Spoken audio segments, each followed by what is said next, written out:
The secure phone buzzed at 0347 hours, cutting through the silence like a blade. I knew that ring meant lives hung in the balance somewhere in the world. Commander Hayes' voice was steel-cold when I answered. Martinez, we've got American civilians in terrorist hands. Syria. 12 hours to execute. This is not a drill. Hit like, subscribe for more betrayal stories, and comment your location. My name is Staff Sergeant Carlos Martinez, and I've been part of SEAL Team 6 for 8 years. In that time, I've learned that the worst calls always come when you're trying to sleep. This one felt different, though. There was something in the commander's voice that made my blood run cold. I was already pulling on my boots when he continued. Martinez, I need you and your squad at the briefing room in 20 minutes. We've got a developing situation in northern Syria. American journalists, they were taken 6 hours ago. The base was eerily quiet as I made my way through the corridors. Most of the guys were still sleeping, but not for long. I could already hear movement from other rooms. Phones were ringing, boots were hitting floors, and the machine was waking up. When I pushed through the briefing room doors, I wasn't surprised to see I was the first one there. Commander Hayes was hunched over a tablet, his face illuminated by the glow of satellite imagery. The man had been running special operations for 2 decades, and I'd never seen him look this tense. How bad is it, sir? I asked, settling into one of the metal chairs. He looked up, his gray eyes meeting mine. Bad, Martinez. Real bad. 3 American journalists, 2 men, 1 woman, were covering refugee camps near the Turkish border. They were supposed to check in 6 hours ago. Instead, we got a video. My stomach dropped. Videos from terrorist cells never ended well. The group calls itself the Syrian Liberation Front. Hayes continued. New players, but they're well-funded and extremely violent. They're demanding the release of 50 prisoners from Guantanamo Bay and $5 million in cryptocurrency. Timeline: 48 hours, or they start executing hostages. He paused, letting that sink in. The president has authorized immediate extraction. No negotiations. The door burst open, and the rest of my team filed in. Johnson, our demolitions expert with hands that could disarm a bomb or snap a neck with equal precision. Rodriguez, our sniper whose record for long-distance kills was classified but legendary. Thompson, our medic who'd saved more lives in combat zones than most doctors in peacetime. And Williams, our communications specialist who could hack enemy frequencies while under fire. These weren't just my teammates, they were my brothers. We'd pulled each other out of hell more times than I could count. Gentlemen, Hayes addressed the room. Meet your targets. The main screen lit up with surveillance photos. 3 faces stared back at us. Jessica Chun, 28, an investigative reporter for CNN. Michael Brooks, 35, a freelance photojournalist. And David Kumar, 31, a documentary filmmaker. They looked young, hopeful, probably thinking they were going to change the world with their stories. Last known location was this refugee camp, 15 kilometers from Aleppo. Hayes continued, pointing to the map. Intelligence suggests they were moved to. It was the kind of mission that made or broke careers and lives. Williams raised his hand. Sir, any intel on the building layout? That's where it gets interesting, Hayes said grimly. The compound was built by a Syrian military defector. It's designed to withstand siege warfare. Multiple levels, reinforced walls, and, according to our sources, an underground tunnel system. My mind was already racing through tactical possibilities when Hayes dropped the bombshell that changed everything. There's one more thing you need to know, he said, his voice dropping to barely above a whisper. We have reason to believe there's a mole in the intelligence community. Someone leaked the journalist's location to the terrorists. The silence in the room was deafening. A mole meant everything we thought we knew could be compromised. It meant the terrorists might know we were coming before we even left the base. Sir, Rodriguez spoke up, his voice steady despite the gravity of what we'd just heard. How reliable is this intelligence about the leak? Commander Hayes pulled up another screen showing intercepted communications. NSA picked up chatter 12 hours before the kidnapping. Someone with access to classified journalist movement reports tipped off the Syrian Liberation Front. The timing is too perfect to be coincidence. Johnson cracked his knuckles. A nervous habit he'd had since our first deployment together. So we're walking into a potential trap. Maybe, Hayes admitted. But those hostages don't have the luxury of waiting while we figure out who's feeding information to terrorists. The president wants them home, and we're the best chance they've got. I studied the satellite imagery more closely. The compound was positioned like a medieval castle, high ground, natural barriers, and sight lines that would make approaching undetected nearly impossible. Sir, what about thermal imaging? Can we get a head count of hostiles inside? Already on it. Hayes clicked to the next slide, showing heat signatures throughout the building. Preliminary count shows approximately 28 individuals inside. 3 are isolated in what appears to be a basement level, likely are hostages. The rest are distributed throughout the structure in defensive positions. Thompson leaned back in his chair. 28 armed hostiles, fortified position, possible intelligence leak. This keeps getting better. There's more, Hayes continued. The leader of this cell is Khalid al-Rashid, former Syrian military intelligence. The man knows how we operate, our tactics, our equipment, our standard operating procedures. If there's anyone who could prepare for a SEAL team assault, it's him. Williams pulled out his tablet and started running calculations. Sir, what's our communication protocol? If there's a mole, standard channels might be compromised. Good thinking, Williams. You'll be using encrypted burst transmissions on frequency 27.185. Command will monitor but maintain radio silence unless absolutely critical. You're going in dark. The weight of isolation settled over us. In most missions, we had constant communication with command, real-time intelligence updates, and backup support if things went sideways.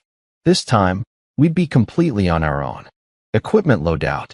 I asked, though I already knew it would be light and fast. Hayes gestured to the armory list on screen. Standard assault kit, suppressed M4A1S, sidearms, night vision, body armor, and specialized breaching charges for the compound walls. Rodriguez, you'll carry the Barrett M82 for Overwatch. Johnson, shaped charges for interior doors and potential tunnel access. Rodriguez nodded. Sir, what about extraction? If this goes loud, we'll need immediate evac. 2 Black Hawks will be on standby at the Turkish border. Call sign Phoenix 1 and Phoenix 2. They'll move to extract on your signal. But Martinez, understand this. If you're compromised, they cannot cross into Syrian airspace without starting an international incident. That meant if things went wrong, we were walking home. Hayes closed his tablet and looked each of us in the eye. Gentlemen, I'm not going to sugarcoat this. This is one of the most dangerous missions SEAL Team 6 has undertaken in years. You're going into hostile territory against an enemy who knows our playbook, with potential intelligence compromised, and 3 innocent lives depending on your success. He paused, letting the gravity sink in. The good news is, you're the most elite fighting force on the planet. Al-Rashid may know our standard procedures, but he doesn't know how you think, how you adapt, or how far you'll go to bring Americans home. I felt the familiar pre-mission surge of adrenaline mixed with razor-sharp focus. This was what we trained for, impossible odds, life or death stakes, and the chance to save innocent lives. Sir, I said, standing up, when do we leave? Hayes checked his watch. Transport leaves in 6 hours. That gives you time to prep equipment, review building schematics, and get some rest. You'll need it. As the team filed out of the briefing room, Hayes called me back. Martinez, a word. I waited until the others were gone before approaching his desk. Carlos, I need you to know something. The intelligence about the mole came from a single source, someone high up in the Syrian government who's been feeding us information for months. But yesterday, that source went dark. My blood ran cold. You think they've been compromised? Hayes looked me straight in the eye. I think this entire mission might be a setup designed to capture or kill America's most elite soldiers. But those hostages are still real, and they're still going to die if we don't act. He handed me a secure phone. If anything feels wrong once you're on the ground, anything at all, you abort and get your team out. Understood. I took the secure phone and felt its weight in my palm. Not just the device itself, but the responsibility it represented. Hayes was trusting me with the lives of my team and 3 innocent civilians, while admitting this could all be an elaborate trap. Understood, sir, I said, slipping the phone into my cargo pocket. We'll bring them home. The next 4 hours passed in a blur of methodical preparation. Our equipment room looked like a high-tech armory crossed with a surgical suite. Every piece of gear laid out with precision, every weapon cleaned and tested multiple times. Johnson was hunched over his demolition kit, carefully arranging shaped charges and detonators. Martinez, I'm thinking we breached the east wall here, he said, pointing to the building schematics. Thermal imaging shows it's the thinnest point, and it'll put us closest to the hostage location. Rodriguez was field stripping his Barrett sniper rifle for the 3rd time, each movement automatic and fluid. I'll set up overwatch on this ridge, he indicated on the topographical map. 800 meters out, clear sight lines to the compound entrance and most windows. If they try to move the hostages, I'll have eyes on them. Thompson organized medical supplies with the efficiency of someone who'd treated gunshot wounds in the middle of firefights. I'm packing extra blood clotting agents and combat tourniquets. If the hostages are injured, we might not have time for delicate treatment. Williams tested communication equipment, his fingers dancing over encrypted radios and satellite uplinks. GPS coordinates are locked in. Extraction point is 2 kilometers northeast of the compound. If we lose comms, that's our rally point. I watched my team work and felt the familiar mixture of pride and responsibility. These men had followed me through hell in Afghanistan, Iraq, and Somalia. They trusted my judgment completely, and I'd never led them into a situation we couldn't handle. But this felt different. Guys, gather around. I called, spreading the building schematics on the table. Let's talk through this one more time. They formed a circle around me, and I could see the same tension in their faces that I felt in my gut. We halo jump at 0-200 hours from 30,000 feet. I began, tracing our route with my finger. Land here, 2 clicks from target. Rodriguez sets up overwatch while the rest of us move to the compound. Johnson breaches the east wall at exactly 0347. Thompson and Williams provide covering fire while I locate and secure the hostages. Extract to LZ Alpha for pickup. Sounds simple when you say it like that, Thompson said with a grim smile. Johnson looked up from his charges. What if the intelligence is wrong? What if the hostages aren't in the basement? It was a valid concern. Everything depended on thermal imaging that was 12 hours old. Then we adapt, I said. We search room by room until we find them. But we don't leave without all 3. Williams raised another issue that had been nagging at me. Martinez, what if this Al-Rashid character is expecting us?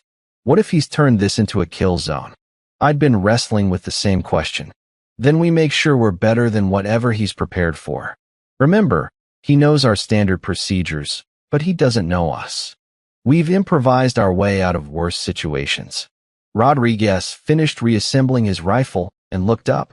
What about the mole? How do we know our extraction won't be compromised? We don't, I admitted.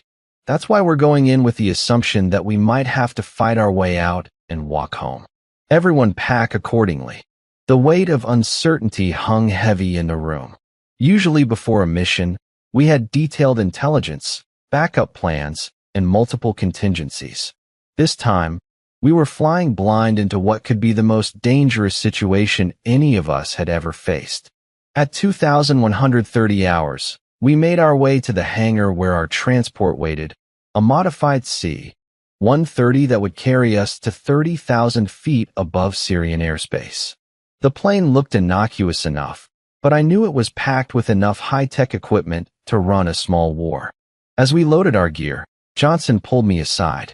Carlos, you know this whole thing smells like a setup, right? I nodded. Yeah, I know. But what choice do we have? Those are American civilians being held by terrorists. If we don't go, they die. And if we do go? I looked at my team. Rodriguez checking his scope one final time. Thompson organizing medical supplies. Williams running final communication tests.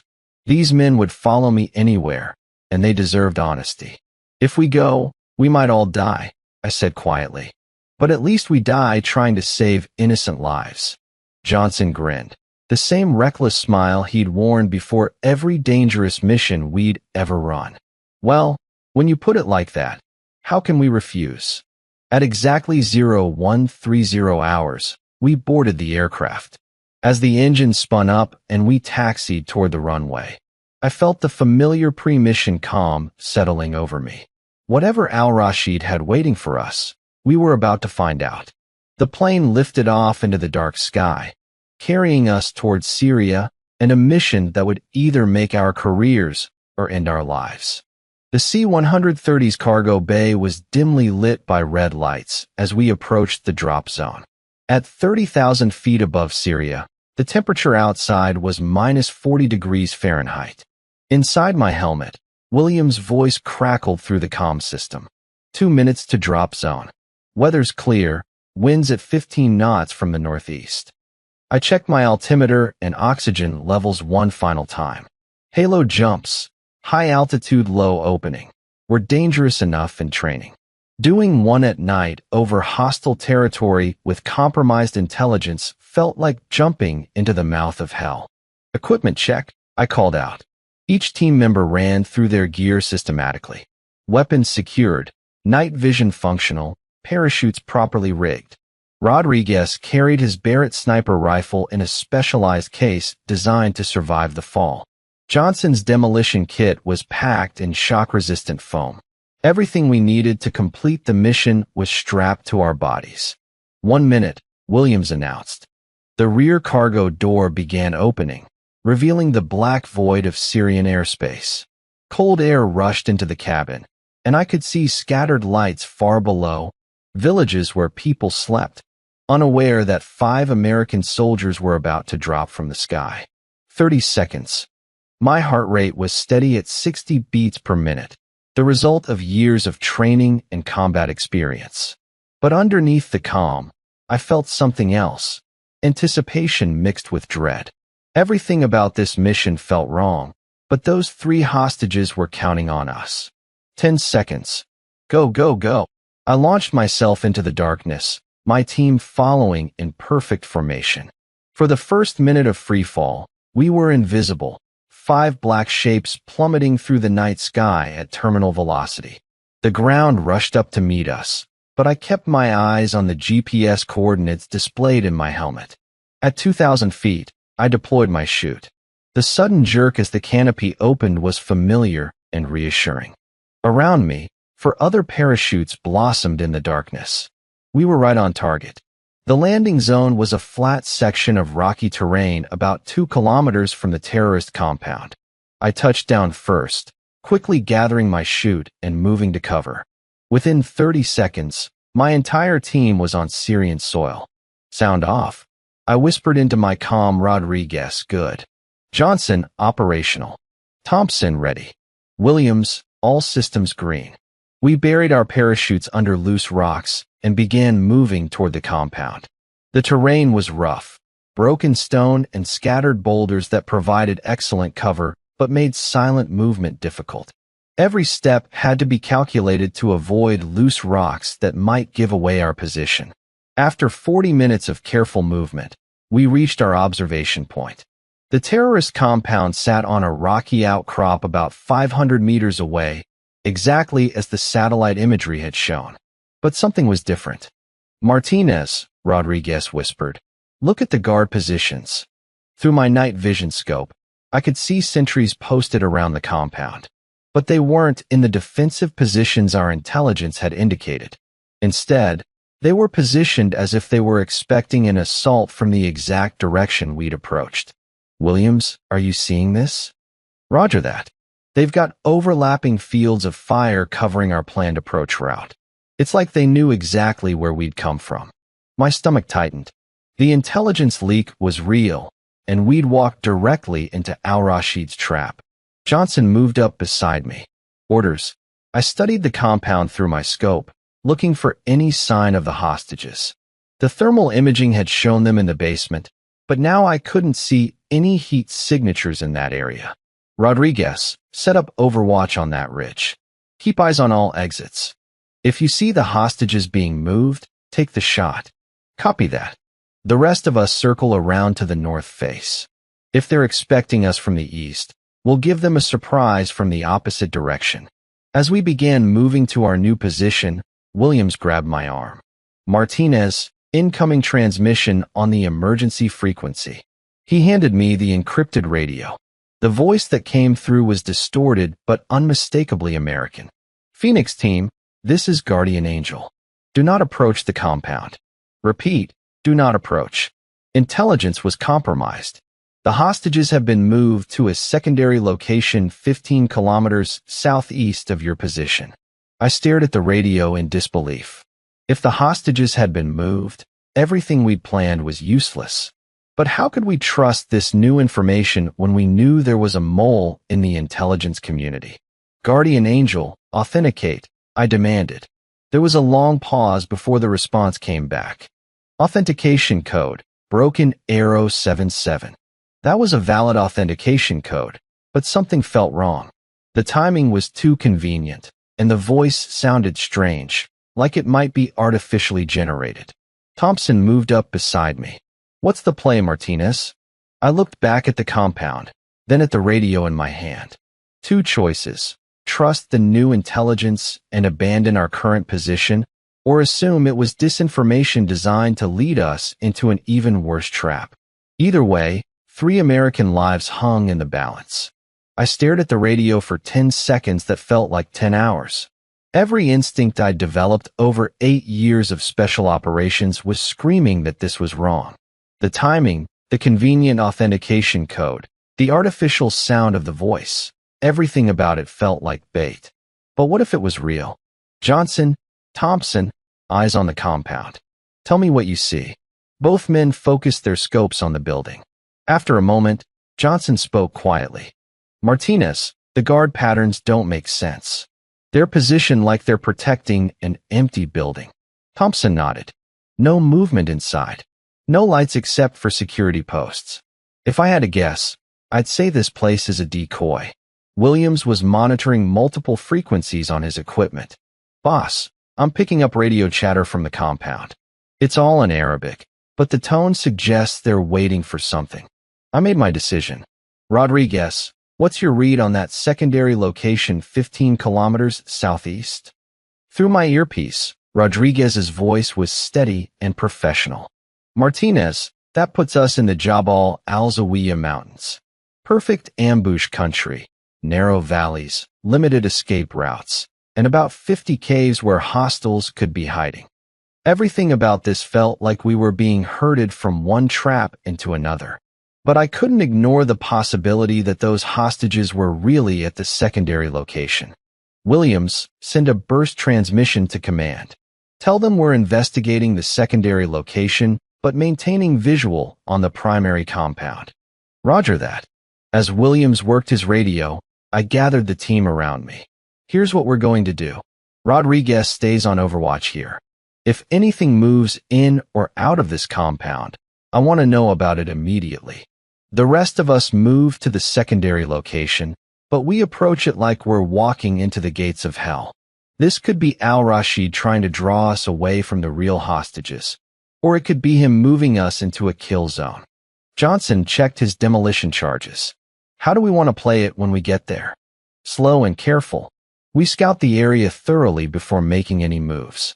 If the hostages are really there, we extract them. If it's a trap, we identify it and get out.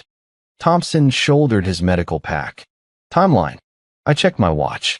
We'd been on the ground for 2 hours, which left us 10 hours before the terrorist deadline. We've got time to do this right. No rushing, no mistakes. We began moving southeast, using natural cover to mask our movement. The terrain grew more treacherous as we climbed into the mountains. Loose shale that could start a rock slide, narrow passages between boulders, and steep drop-offs that would be fatal in the darkness. After 90 minutes of careful movement, Williams held up his hand for a halt.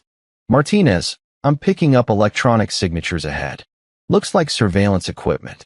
That confirmed we were walking into something. Whether it was a terrorist hideout with hostages or an elaborate ambush remained to be seen. How far? 500 meters. Multiple heat sources, definitely human presence. I pulled out my scope and studied the terrain ahead.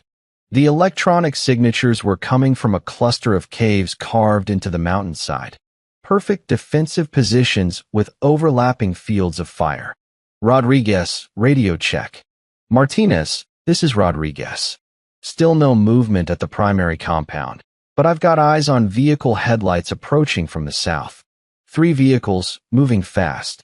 My blood ran cold. Either reinforcements were arriving at the empty compound, or Al-Rashid was about to spring whatever trap he'd prepared. Distance and ETA? 2 kilometers out, maybe 10 minutes before they reached the compound. I had to make another impossible decision. If the primary compound was about to be reinforced, and if the hostages were actually still there, we were running out of time. But if I split the team now, we'd be vulnerable on 2 fronts. Thompson moved up beside me. "Orders." Through my scope, I could see heat signatures moving inside the mountain caves ahead of us. Human shapes, but I couldn't tell if they were hostages or terrorists. Then Williams picked up something that changed everything. "Martinez, I'm intercepting radio traffic. Someone in those caves just said in English, 'Please, you don't have to do this. We're journalists, we're not military.'" Those words in English confirmed it. The hostages were real, and they were terrified. Whatever doubts I'd had about the secondary location evaporated instantly. "Williams, triangulate that transmission. I need exact coordinates." "Working on it, got it." Northeast cave, approximately 300 meters up the slope. I studied the terrain through my night vision.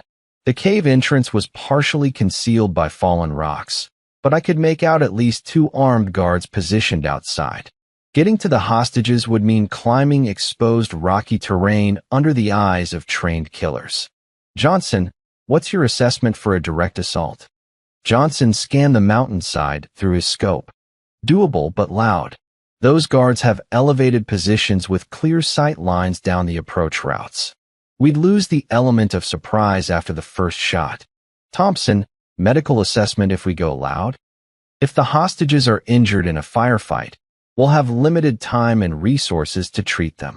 Plus, extracting wounded civilians down this mountain in the dark."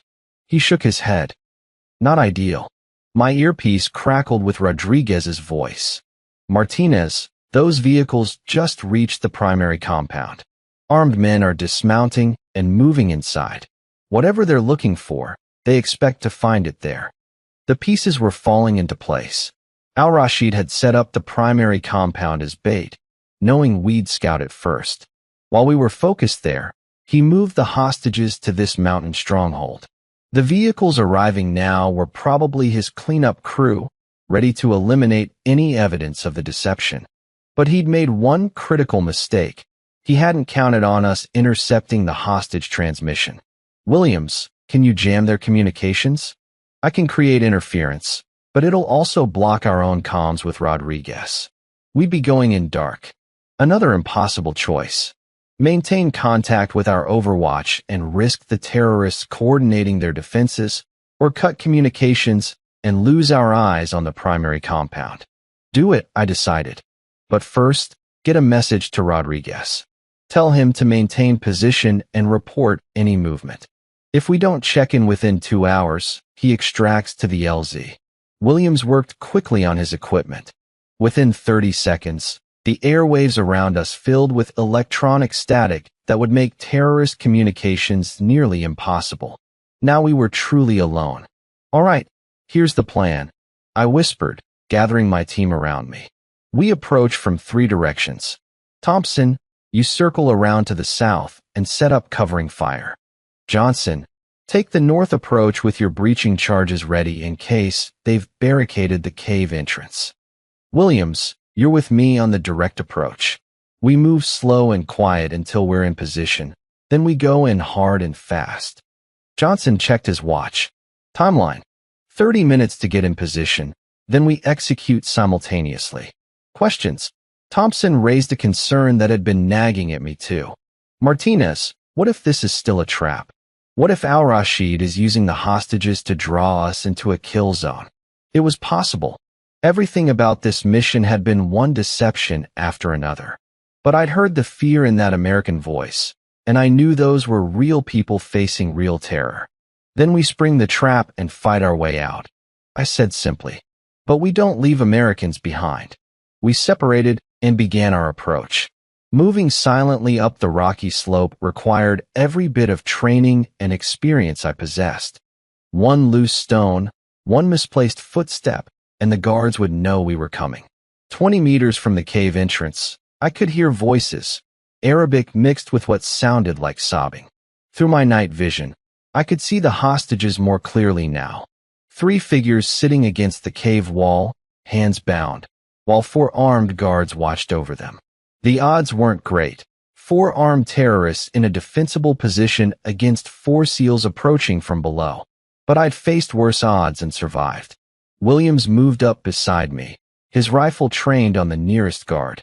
Through hand signals, he indicated he was ready. My earpiece crackled with Thompson's voice, barely audible through the communication jamming. South position ready. Then Johnson. North position, charges set, ready to breach. I took a deep breath and prepared to give the signal that would either save 3 American lives or get my entire team killed. That's when I heard Al-Rashid's voice echoing from deep inside the cave, speaking perfect English. Welcome to Syria, SEAL Team 6. I've been waiting for you. Al-Rashid's voice sent ice through my veins. He knew we were here, which meant everything we'd planned was compromised. But those hostages were still real, still terrified, and still depending on us. Martinez, Williams whispered through our short-range comms. Thermal imaging shows at least 8 more heat signatures deeper in the cave system. We're outnumbered 3-1. I could see the tactical situation clearly now. Al-Rashid had positioned the hostages and a few guards in the front cave as bait, while the majority of his force waited in the deeper chambers. The moment we breached, we'd be caught in a crossfire with innocent civilians in the middle. Thompson, Johnson, hold positions, I ordered quietly. Something's changed. Al-Rashid's voice echoed from the cave again, and this time I could hear the confidence in it. Sergeant Martinez, I know you can hear me. Your reputation precedes you. 8 years with SEAL Team 6, 17 successful hostage extractions, the hero of the Kandahar rescue operation. How did he know my name? How did he know my service record? I have a proposition for you, Al-Rashid continued. Walk into this cave unarmed, and I'll let your team and the hostages leave unharmed. You have my word as a soldier. It was a lie, obviously. But the fact that he was talking instead of shooting meant he wanted something more than just our deaths. Williams tapped my shoulder and pointed to his equipment. He'd isolated Al-Rashid's voice transmission and traced it to a specific location deep in the cave system. More importantly, he'd detected something else, radio signals going out from that same location. Al-Rashid was broadcasting this entire conversation. The realization hit me like a physical blow. This wasn't just about killing American soldiers or holding hostages for ransom. Al-Rashid was planning to capture or kill SEAL Team 6 on video, turning our rescue mission into a propaganda victory that would be seen around the world. New plan, I whispered to my team. This is about more than the hostages. He wants to make an example of us. Johnson's voice crackled back. So what's the play? I studied the cave entrance and the surrounding terrain. Al-Rashid had chosen his position well. The cave system provided excellent cover and concealment, while forcing us to approach across open ground. But he'd made one mistake. He was so focused on us that he hadn't considered all possible approaches. Johnson, can you place charges on the cliff face above the cave? Create a controlled rockfall. Negative. Too much risk of collapsing the entire cave system with the hostages inside. Thompson, What's your angle from the south? I've got a clear shot on 2 guards, but there are civilians in my line of fire for the others. The tactical situation was nearly impossible. Any direct assault would likely result in hostage deaths, but waiting wasn't an option either. Al-Rashid was buying time for reinforcements to arrive or to set up additional defenses. That's when I remembered something from the building schematics. These mountain caves were part of an old smuggling network, which meant there had to be multiple entrances. Williams, pull up the geological survey maps. Look for other cave entrances within 100 meters of this position. Williams worked quickly on his tablet while Al-Rashid's voice continued echoing from the cave. Sergeant Martinez, you're keeping me waiting. My patience has limits, and so does the time I'm willing to keep these journalists alive. Got something, Williams whispered. Natural cave entrance about 50 meters up the slope and to the east. Geological survey shows it connects to the main cave system. I studied the terrain. Getting to that entrance would mean climbing exposed rock face, but it might give us access behind Al-Rashid's position. Johnson, Williams, with me. We're going up and around. Thompson, maintain overwatch and be ready to provide covering fire when we make our move. Roger that. The climb was treacherous in the darkness. Every handhold had to be tested silently, every movement calculated to avoid loose rocks that would give away our position. It took 20 minutes to reach the secondary entrance, 20 minutes during which Al-Rashid continued his psychological warfare. I know about the mole in your intelligence network, Sergeant. Did you really think we wouldn't know you were coming? Every detail of your mission was known to us before you left your base. The secondary cave entrance was partially concealed by brush, but it was large enough for us to enter in single file. Williams took point with his night vision and motion sensors, followed by Johnson with his demolition equipment, and me bringing up the rear. The cave system was more complex than the geological surveys had indicated. Multiple chambers connected by narrow passages, with several levels carved into the rock. The air smelled of dampness and something else, fear. After 10 minutes of careful movement, Williams held up his hand. Through the rock walls, we could hear voices, Arabic and English mixed together. We'd found the main chamber. Williams pointed to a natural ledge about 3 meters above the main cave floor. If we could reach it, we'd have a clear view of the entire chamber and clean shots at the terrorists without endangering the hostages. Getting to the ledge required climbing smooth rock face with minimal handholds, but it was our best option. I went first, testing each grip carefully. The rock was solid, but the angle was steep. One slip, and I'd fall directly into the main chamber where Al-Rashid's men were waiting. As I reached the ledge and helped Johnson and Williams up, I finally got my first clear view of the hostage situation. 3 Americans, 2 men and a woman, exactly as described, were bound and sitting against the far wall. 4 guards were positioned around the chamber, with Al-Rashid himself standing near what appeared to be a communication setup. But what I saw next made my blood run cold. Al-Rashid wasn't just broadcasting our conversation. He was live streaming the entire encounter on the internet. A camera was focused on the hostages, and a laptop showed viewer counts in the thousands. This wasn't just a rescue mission anymore. It was a public execution being broadcast to the world, and we were running out of time to stop it. The live stream viewer count was climbing. 7,000, 8,000, 9,000 people watching what Al-Rashid intended to be the execution of 3 American journalists and the capture of SEAL Team 6. Every second we waited, more people around the world were witnessing what they believed would be America's humiliation. Williams pointed to his tablet, showing me the stream's metadata. Martinez, this is going out on multiple platforms simultaneously. Social media, terrorist networks, even mainstream news sites are picking up the feed. I studied the chamber below us through my scope. Al-Rashid was positioned near his communication equipment, but he'd placed himself where any shot at him would risk hitting the hostages. The 4 guards were spread in defensive positions, each with clear fields of fire and good cover. Johnson, I whispered, Can you place a flashbang to disorient without bringing down the cave? Johnson studied the chamber's layout and shook his head. Too enclosed. The concussion would likely rupture the hostage's eardrums, possibly cause permanent damage.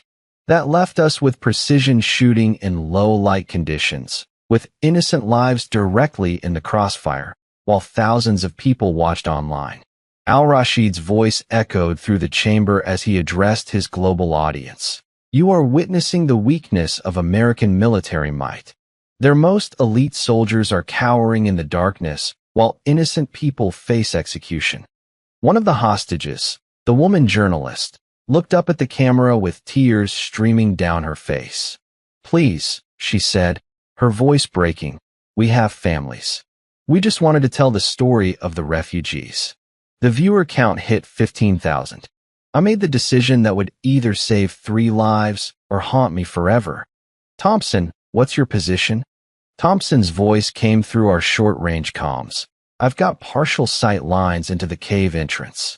2 guards visible, but the angle's not clean. Here's what we do. I whispered to Johnson and Williams. Williams, can you disrupt his broadcast signal? I can try, but he's using satellite uplink. I'd need direct access to his equipment.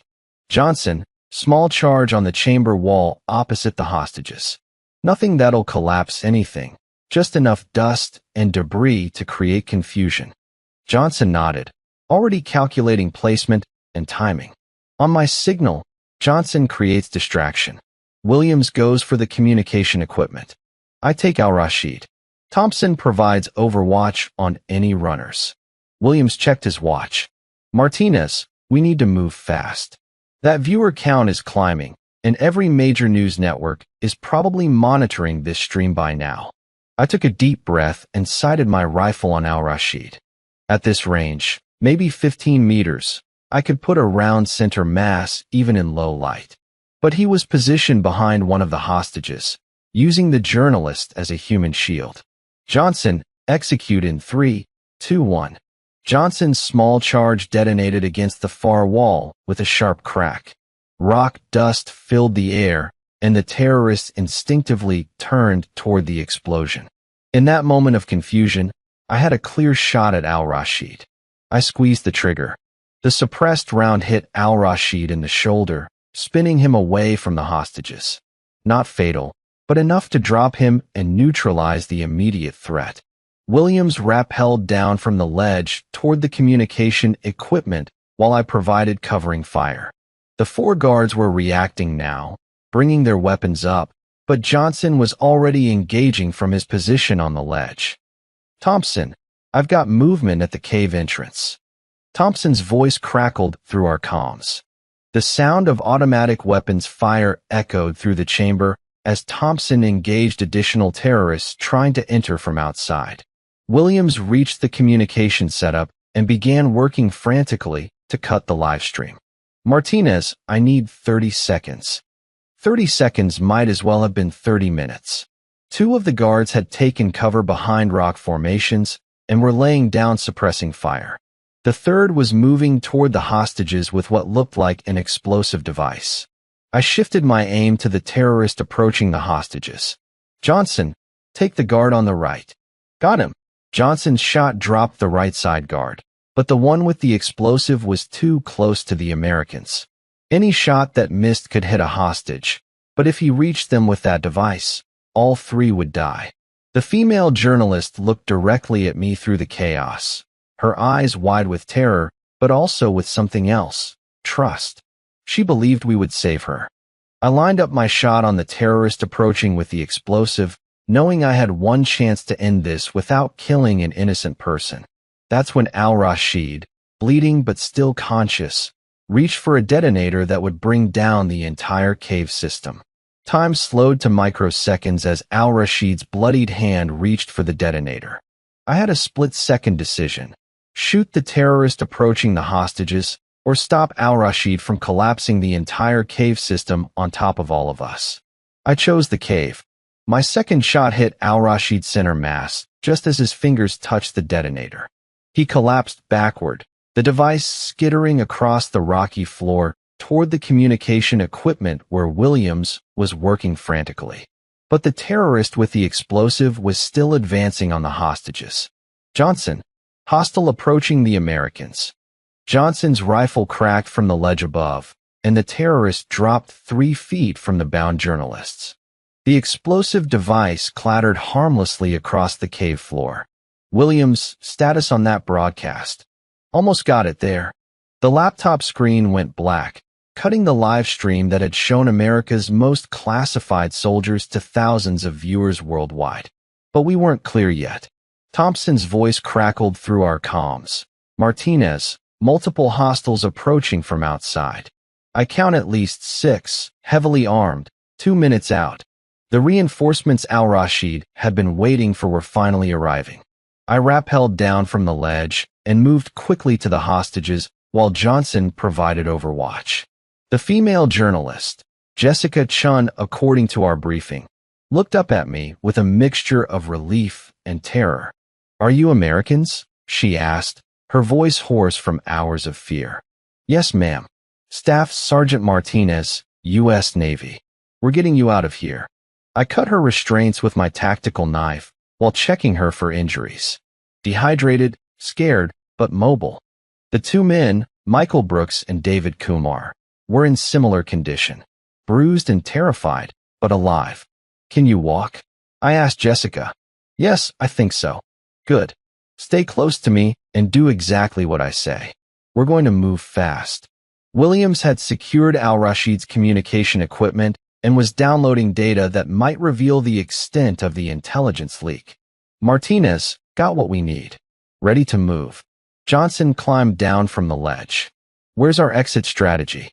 "The way we came in will be crawling with hostiles in about 90 seconds. I studied the cave system, looking for alternatives. That's when I remembered the geological surveys Williams had shown me earlier. "Williams, pull up those cave maps." There was a secondary exit that led down toward the valley floor.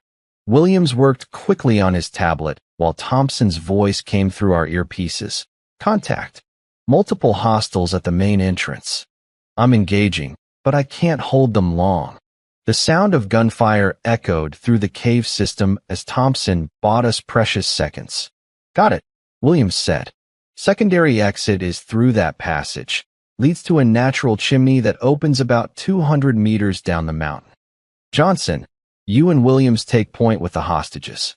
I'll cover our 6 until Thompson can break contact." We began moving through the narrow passage, the 3 journalists staying close behind Johnson while Williams navigated using his GPS and geological maps. The passage was tight, barely wide enough for 1 person at a time, but it was our only escape route. Behind us, the gunfire was getting closer. Thompson was falling back toward our position, but he was outnumbered and running low on ammunition. "Thompson, what's your status?" 6 hostiles down, but more coming. "I'm moving to your position now." The narrow passage opened into a natural vertical shaft that led up toward the surface. Looking up, I could see stars through an opening about 30 meters above us. "This is it," Williams said. "Natural chimney leads directly to the surface. We'll have to climb, but it's doable." Johnson began setting up ropes for the hostages while I positioned myself to cover the passage we'd just used. If Thompson didn't reach us in the next 60 seconds, we'd have to leave without him. "Martinez." Thompson's voice echoed from the passage. Coming in hot, Thompson emerged from the narrow opening, moving fast and breathing hard. "Hostiles are 30 seconds behind me. We need to go now." Johnson had rigged a climbing system for the journalists. "Jessica, you first. David, you follow her. Michael, you're third." As the hostages began climbing toward the surface, I could hear voices and movement in the passage below us. Al-Rashid's men had found our escape route. Williams handed me a small charge. "Cave-in charge. Won't bring down the mountain, but it'll seal this passage for a few hours." I armed the device and placed it at the entrance to the passage. "Everyone up. 30 seconds until this blows." The climb up the natural chimney was the longest 30 seconds of my life. Above me, the 3 journalists were moving as fast as their exhausted bodies would allow, with Johnson helping them navigate the rough rock face. Williams was behind them, and Thompson was climbing just ahead of me. 20 seconds. I could hear Arabic voices echoing from the passage below. Al-Rashid's men had discovered our escape route and were trying to follow us up the narrow shaft. 15 seconds. Jessica Chun reached the surface first, followed by David Kumar and Michael Brooks. Johnson hauled himself up and immediately began helping the journalists move away from the opening. 10 seconds. Thompson emerged from the chimney, and Williams was right behind him. I was the last one up, and I could see flashlight beams in the shaft below as the terrorists began their own climb. 5 seconds. I rolled away from the opening just as the cave-in charge detonated. The explosion wasn't massive, but it was enough to collapse the upper portion of the chimney, sealing our pursuers below ground and buying us the time we needed to reach the extraction point. "Everyone okay?" I called out, checking each team member and hostage for injuries. The journalists were shaken but unharmed. My team was operational. We'd done the impossible. Extracted 3 American hostages from a fortified terrorist position without losing a single life.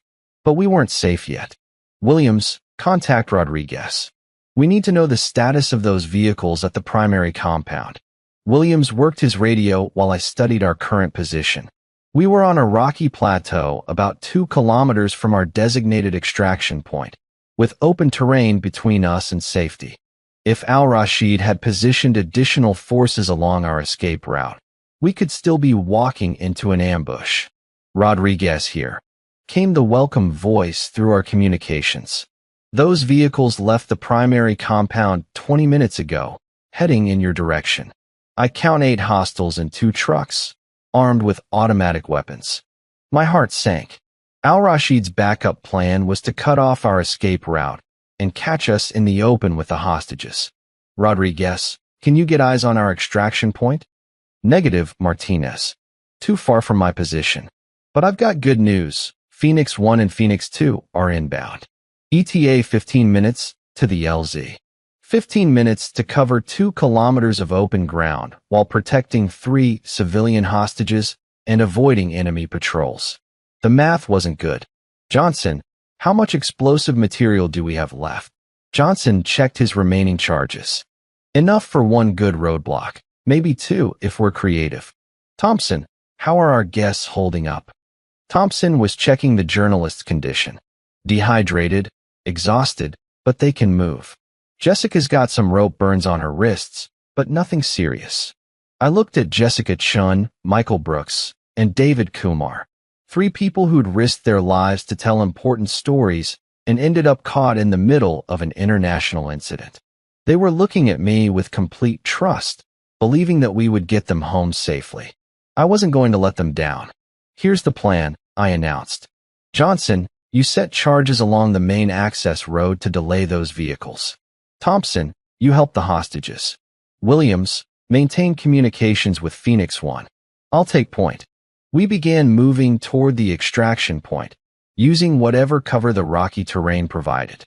The journalists moved surprisingly well considering what they'd been through, staying quiet and following instructions without complaint. After 10 minutes of careful movement, we could hear the sound of vehicle engines in the distance. Al-Rashid's men were getting closer. "Johnson, blow the road." 2 explosions echoed across the valley as Johnson's charges created a crater that would stop any wheeled vehicle. That bought us time, but the enemy soldiers could still pursue on foot. "Phoenix 1, this is Martinez. We're 500 meters from LZ Alpha with 3 civilian packages. Be advised, hostile forces in the area." "Martinez, this is Phoenix 1. We see you. Coming in for immediate extraction." The sound of helicopter rotors filled the air as 2 Black Hawks appeared over the ridge line. The most beautiful sound I'd ever heard. Williams, pop smoke. Williams threw colored smoke grenades to mark our position as the helicopters flared for landing. The downdraft from their rotors created a dust cloud that would help conceal us from any remaining enemy forces. "Go, go, go." We loaded the journalists first, then my team piled into the helicopters. As Phoenix 1 lifted off, I could see muzzle flashes in the distance. Al-Rashid's surviving men were shooting at us, but we were already out of effective range. Jessica Chun grabbed my arm as we climbed towards safety. "Thank you," she said simply. "Thank you for not leaving us behind." I looked down at the Syrian mountains disappearing below us, thinking about Al-Rashid and his failed plan to humiliate America on live television. Instead, he learned why you don't mess with American citizens. "Ma'am," I replied, "that's what we do. We bring Americans home."